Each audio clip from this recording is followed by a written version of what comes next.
Hey guys, my name is Kyle Vidrodi. The character that I wanted to take a look at for this project is William Bradford. He was one of the founders of the Plymouth Colony in America, and he was really important for colonial American history because he was one of the first signers of the Mayflower Compact, which was a really important role for like the first. He played a really important role in the first Thanksgiving. He was Plymouth's governor for more than 30 years, and he wrote is now called the Of Plymouth Plantation, and it's a pretty important piece of history that we can look back on. Um, in early years, Bradford was born in he was born in Yorkshire, England, in 1590. He came from like an upper middle class family, and his religious he expressed his religious differences even at a young age when he was like in his teens. He joined the Separatists, the Pilgrims, um, and that was something he really was interested in, and he was one of the many that came over on the Mayflower, and they when they set sail in 1620. He went on the Mayflower along with his wife, left his son behind back in Europe. Along the journey to get to America, his wife actually fell off the ship and ended up drowning. Um, and when he got to America, he was one of the founders of Plymouth, as I had mentioned. Um, he Elections were done when they founded Plymouth. In the first year, John Carver was the governor. After a year, Carver passed away, and this was when Bradford came in and got elected as governor shortly after. And like I said, he was governor for 30 years.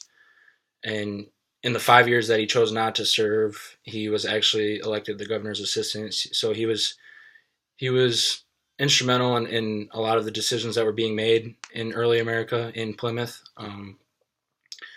He was largely responsible for keeping the Plymouth colony independent of other large Massachusetts Bay colonies.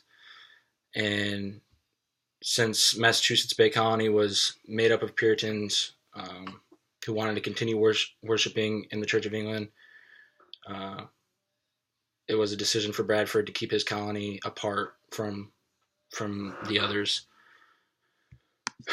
A little bit more on Bradford. Um, as I had mentioned, he did create a big piece of history in his writings. Um, he helped draft the legal code in Plymouth, um, and he was, like I said before, very instrumental in the political decisions that were going on there. Um, he enjoyed remarkable discretionary powers as chief. He acted as high judge and treasurer as well as presiding over the general court. Some more facts. Um,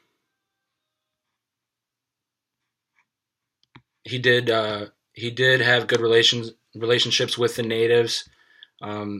There wasn't many complaints about his leadership and about his term as governor for the 30 years that he was. There wasn't many complaints or disagreements with the people that followed him. And I want to read a little bit of some of the excerpts from his writings of Plymouth Plantation. So I'm going to read some history and from the journal. This is him describing the Pilgrims' arrival at Cape Cod aboard the Mayflower, and this is straight from his piece of Plymouth Plantation.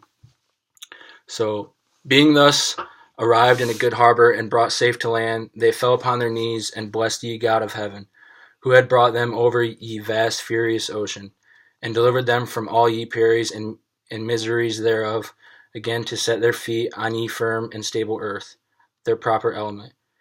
And no marvel if they were thus joyful, seeing wise Seneca was so affected with sailing a few miles on ye coast of his own Italy, as he affirmed that he had. But here I cannot but stay and make a pause, and stand half amazed at this poor people's present condition. And so I think will the reader too, when he well considers ye same, but thus being past ye vast ocean and sea of troubles before in their preparation, as may be remembered by ye which went before. They had now no friends to welcome then, nor inns to entertain or refresh their weather-beaten bodies, no houses or much less towns to repair to seek for secure.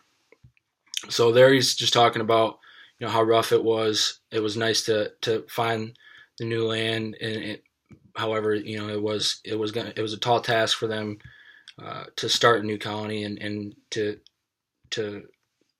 start from nothing basically. And then there's another excerpt from his writings, him describing a fire that happened in a major village of the native people, and this is straight from his work. It says that those that escaped the fire were slain with the sword, some hewed to pieces, others run through their vapors. So as they were quickly dispatched and very few escaped, it was conceived that they thus destroyed about 400 at this time. It was a fearful sight to them, but the victory seemed a sweet sacrifice, and they gave the prayers thereof to God, who had wrought so wonderfully for them. And as you can see from that, he clearly seen a lot with coming to this new country and seeing what's going on with how the natives are reacting to these new people coming into their land. And then going back to a little bit on his imprint that he kind of left on Plymouth and his reign as mayor, says here that in 1627 he and 4 others assumed the colony's whole debt to the merchant adventurers who had helped finance their immigration in return for a monopoly of the fur trading and fishing industries. Owing to some malfeasance on their part of their English factors and the decline of the fur trade, Bradford and his colleagues were unable to retire this debt until 1648, and then only at great personal expense. So it was something that they had worked on for a really long time, and it cost a lot, essentially.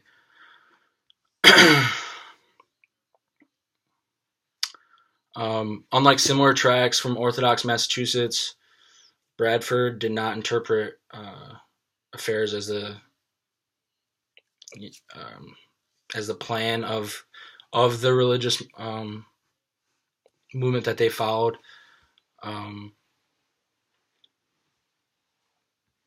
He was kind of like steered a middle ground between the colony and the Commonwealth, and like the secular community of Rhode Island.